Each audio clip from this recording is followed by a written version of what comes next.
Hi, my name's Anna Hansen and today we are making Hokie Pokie ice cream. So, first of all, glucose, 95 grams, and then 55 grams of golden syrup.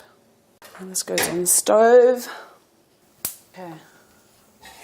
The reason I've put the liquids on the pot first, it just makes the whole process a lot easier. It will begin to melt, and then I'm putting caster sugar on top.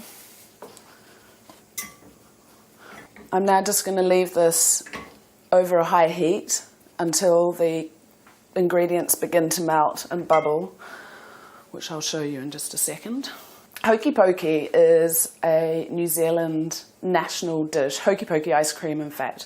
What Hokie Pokie is honeycomb. And what we're doing is we're going to make a honeycomb, smash it up and fold it through some vanilla ice cream. It's something that everybody in New Zealand knows. We all grow up eating it. So you can see it's all starting to melt. I'm just going to whisk that around a bit.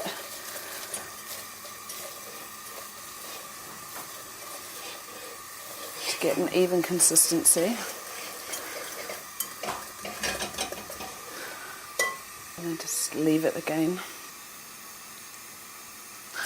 And just give it a little whisk from time to time to make sure it's evenly caramelizing. But for the most part, you can just let it boil away. The texture of this caramel is beginning to change. There's a lot more bubbles. The mixture's becoming molten and liquid. The sugar's dissolved. So now I'm going to start whisking it a bit more because I want to get as much air in here as possible. And at the same time, you can begin to smell the sugars caramelizing. So if you've got a thermometer at home, you're aiming for about 140 degrees, 150 degrees Celsius.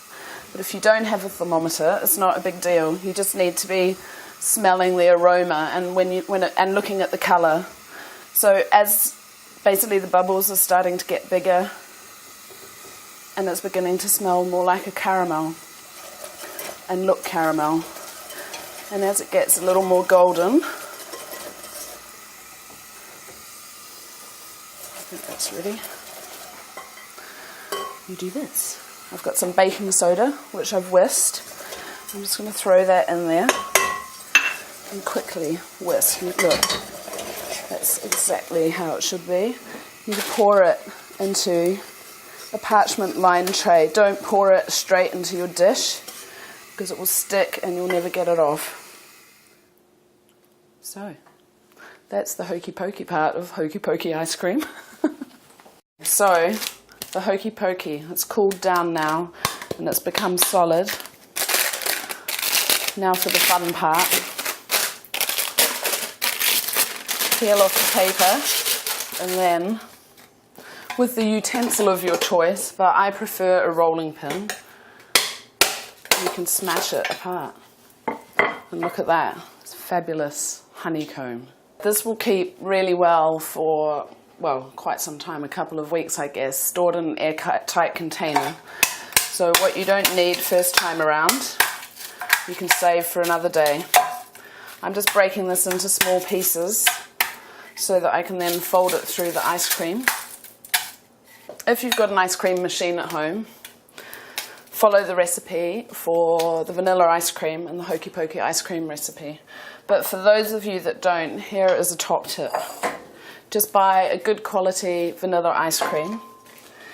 You need to temper it in your fridge for about 20 minutes. And what I mean by temper is allow it to soften so that you can actually fold the Hokie Pokie through. Put this Hokie Pokie in here. Then I'm just going to fold this through. And that's it. So as you can see, we've got plenty of Hokie Pokie in there. Put that in the freezer for 20 minutes or so to reset. You've got your Hokie Pokie ice cream. You can either simply scoop it into a bowl, or another really delicious thing to do is a Hokie Pokie affogato, which is basically Hokie Pokie ice cream with very strong coffee and espresso poured over it.